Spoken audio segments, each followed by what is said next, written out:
প্রিয় মানুষটাকে কখনো ব্যস্ততা দেখাতে নেই। খুব বেশি ব্যস্ত হলে অন্তত একটা ফোন করে জানিয়ে দিন আপনি ব্যস্ত আছেন। এইটুকু অন্তত সে মানুষটা ডিজার্ভ করে। আপনি ইগনোর করে ফোন কেটে দিলেন, মেসেজ করলেন না, আর কল করবেন না, এতে কিন্তু সে মানুষটা ভীষণ কষ্ট পায়। কারণ মানুষটা সারা দিন আপনার একটা ফোন কলের জন্য অপেক্ষা করে।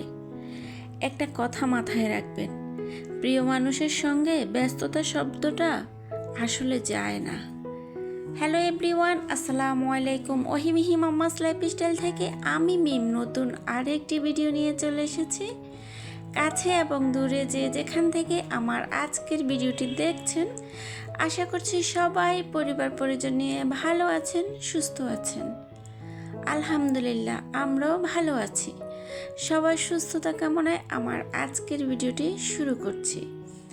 সকালে ঘুম থেকে ওঠার পরে বাচ্চাদের জন্য নাস্তা তৈরি করে নিচ্ছি। যেহেতু আজকে আপনাদের ভাইয়া বাসায় নেই, তো আমরা মা, মেয়ে আর আমার ছেলে, আমরা তিনজন। তো আমি একটা পুরি বেশি বানিয়েছি, যেহেতু আসলে কিন্তু তেমন একটা তেলের জিনিস খাওয়া হয় না, তো একটা একটা করে বানিয়েছি।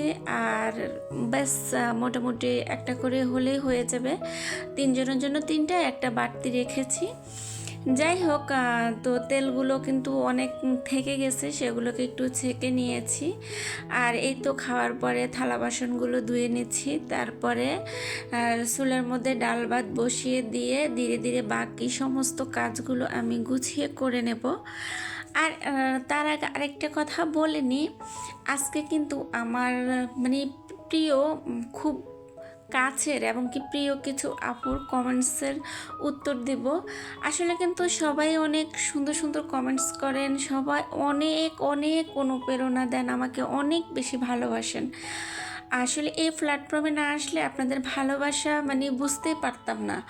দেখা নেই, চেনা নেই, জানা নেই, কিচ্ছু নেই। তারপরে দেখেন আমরা সবাই মেসেজে লিখে লিখে সবাই সবার খোঁজ খবর নিচ্ছি।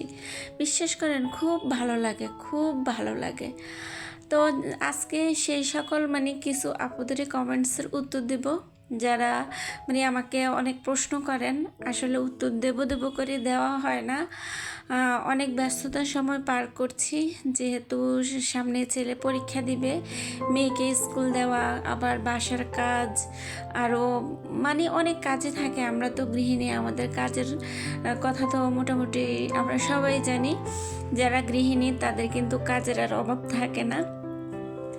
আর হচ্ছে গিয়ে আমার আরও কিছু আপু আছে যাদের কথা আমি না বললেই নয়।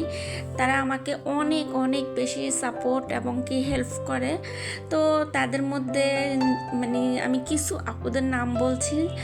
তারা হচ্ছেন পুষ্পা লাইফস্টাইল থেকে পুষ্পা আপু, তারপর বিথি আপু, তারপর হচ্ছে কি বাংলাদেশি ব্লগার লিপি আপু, তারপর মুক্তা লাইফস্টাইল থেকে মুক্তা আপু। আসলে এই আপুগুলো আমাকে অনেক বেশি অনুপ্রাণিত করে। আর এই আপুগুলোকে দেখেই কিন্তু আমি অনেক কিছু শিখি। ওনারা কিভাবে ভিডিও করেন, কিভাবে ওনারা কাজ করেন না করেন, কিভাবে ভয়েস দেন। হয়তোবা ওনাদের মতো পারি না, তবে চেষ্টা করি। আলহামদুলিল্লাহ, হয়তো একদিন আমিও ওনাদের মতো হয়ে যাব। তো আমার মতো হয়েছে কি, নতুন যারা ইউটিউবে আসছেন এবং কি ইউটিউবে কাজ করতে চাচ্ছেন, বা অনেকে করেনও, হয়তো বা আমার সাথে এখনও কিছু বুঝেন না। আমি যাই বুঝি, তো আমার সাথে একটু কম বুঝেন যারা, তো এরকম অনেক আপুই আসলে আমাকে কমেন্টস করেন। তার মধ্যে একজন আপু হচ্ছে রত্না লাইফস্টাইল থেকে। আপু বলেছেন, আমার প্রিয় আপু, তোমাকে একটা কথা বলবো, কথাটা কি তুমি রাখতে পারবা? তুমি প্রি মিউজিকগুলো কোথা থেকে ব্যবহার করো, প্লিজ একটু যদি জানাইতে তাহলে অনেক উপকৃত হইতাম। তো আমি সেই আপুকে উদ্দেশ্য করে বলছি। আর শুধু সেই আপুকে উদ্দেশ্য করেই না, যদি আরও নতুন আপু আছেন জানার থাকে, তো তারাও হয়তো বা আমার এই টিপসটা নিতে পারেন।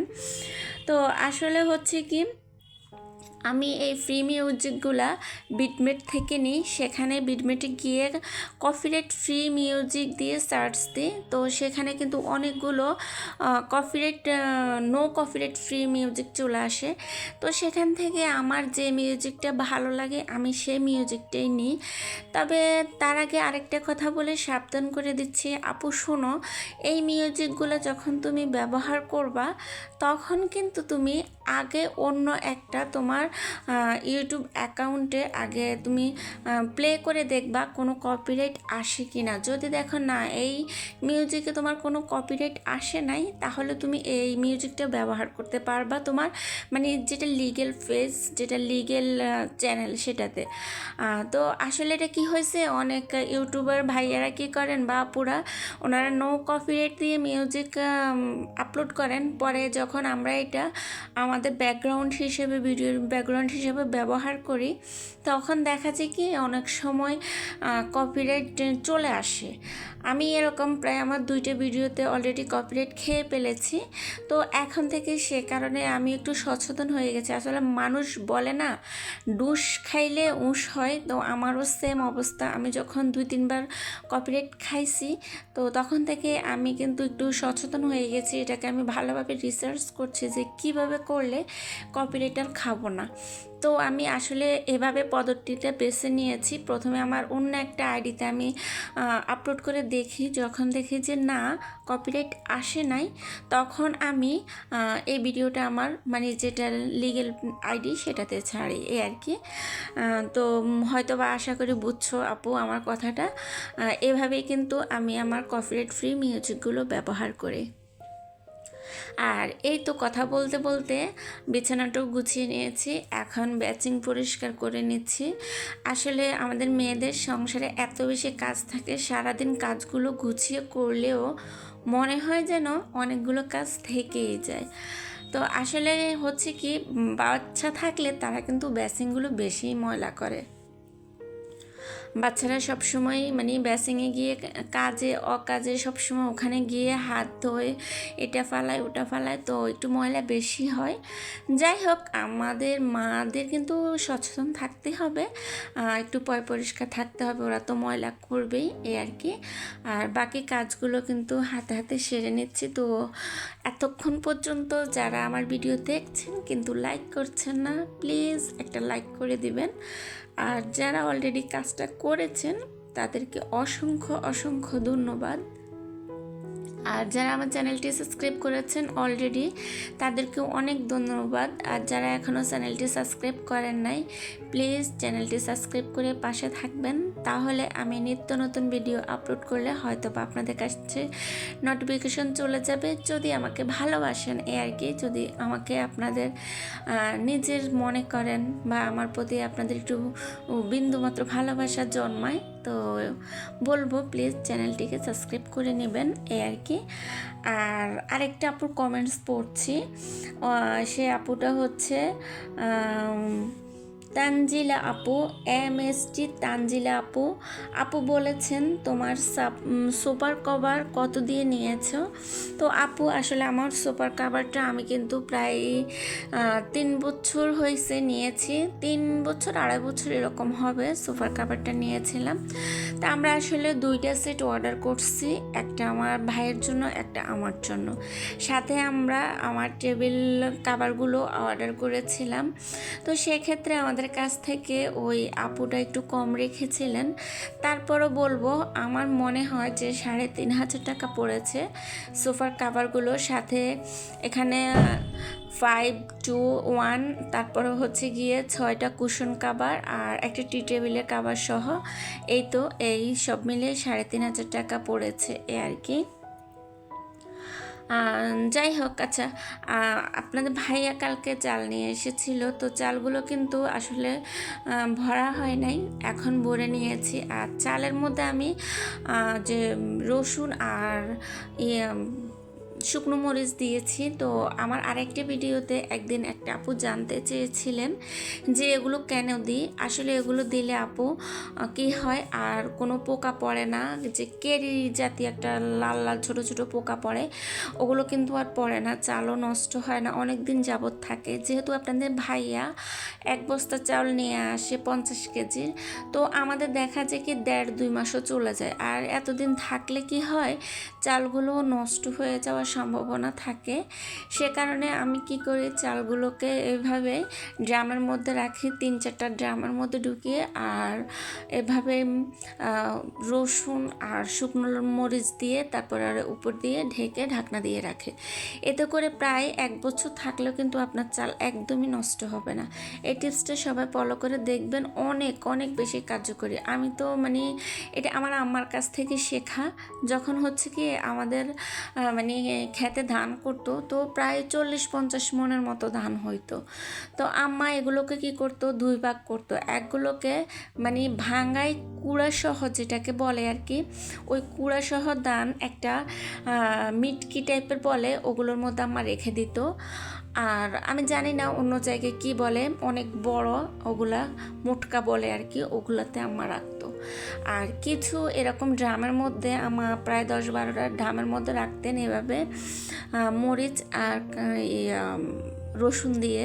তো এতে করে কি হয়তো অনেক দিন আমরা প্রায় 1 বছর খাইতাম। এবছর থেকে শুরু করে মানে আবার সিজন আসা পর্যন্ত আমরা ওই চালগুলোই খেতাম। তো সেখান থেকে আর কি আমার শেখা এই আর কি। আচ্ছা, পরে আরেকজন আপুর কমেন্ট পড়ছি, পায়রা জান্নাত আপু বলেছেন, আপু আমি নিয়মিত তোমার ভিডিও দেখি কিন্তু কোনোদিন কমেন্ট করি না, আজকে কমেন্ট করলাম। অনেক ধন্যবাদ আপু, ভালো থেকো। হ্যাঁ আপু, অনেক অনেক ধন্যবাদ। আসলে তুমি কমেন্টস করেছো, সত্যি আমার অনেক অনেক বেশি ভালো লাগছে। কারণ আসলে তোমাদের একটা কমেন্টসে কিন্তু আমি অনেক বেশি অনুপ্রাণিত হই আপু। আশা করি সবসময় এভাবে আমাকে অনুপ্রাণিত করবা। তো আরেকজন আপুর কমেন্ট পড়ছি লোপা লাইভ থেকে। আপু বলেছেন, আপু তোমার ভিডিও অনেক লং হলেও খুব ভালো লাগে। অনেক ধন্যবাদ আপু, খুব সুন্দর একটা কমেন্টস করেছো তুমি, তোমাকে সেজন্য আরও বেশি ধন্যবাদ জানাই। ভিডিওর কোয়ালিটি ভালো আপু, তুমি কোন ক্যামেরা দিয়ে ভিডিও করো আর কোন অ্যাপস দিয়ে এডিট করো একটু জানাবে। তো আসলে আপু তোমার উদ্দেশ্যে বলছি, চাইলে কিন্তু অন্য যারা নতুন আপু আছেন তারাও নিতে পারেন আমার এই টিপসটা। আসলে আমি কোনো দামি মোবাইল দিয়ে ভিডিও করি না, আমার ক্যামেরা হচ্ছে রিয়েলমি C63। তো আসলে ক্যামেরা সত্যি ক্যামেরা কিন্তু অনেক ভালো মোবাইলের, চাইলে তোমরা নিতে পারো। এটা দিয়ে ভিডিও করলে ভিডিওর কোয়ালিটি সত্যি অনেক সুন্দর আসে এ আর কি। আর জিজ্ঞেস করেছো যে আপু কোন অ্যাপস দিয়ে ভিডিও এডিট করো। আপু আমি ইনশর্ট অ্যাপস দিয়ে ভিডিও এডিট করি, একদম সহজ একটা অ্যাপস দিয়ে চাইলে তুমিও ভিডিও এডিট করতে পারো। আর যদি একান্তই তোমার অ্যাপস সম্বন্ধে কোনো ধারণা না থাকে, তাহলে তুমি এক কাজ করতে পারো যে ওই যে টেক ভিডিও যেগুলো আছে সেই টেক ভিডিওগুলো তুমি দেখবা, তোমরা ওই টেক ভিডিওগুলো দেখে দেখে কিন্তু শিখতে পারবা। আসলে আমিও কিন্তু টেক ভিডিও দেখে দেখেই শিখেছি, আশা করি তোমরাও এভাবে শিখে নিতে পারবা। তোমাদের জন্য অনেক অনেক শুভকামনা ও দোয়া রইল। আজকের মতো এখানে, আল্লাহ হাফেজ।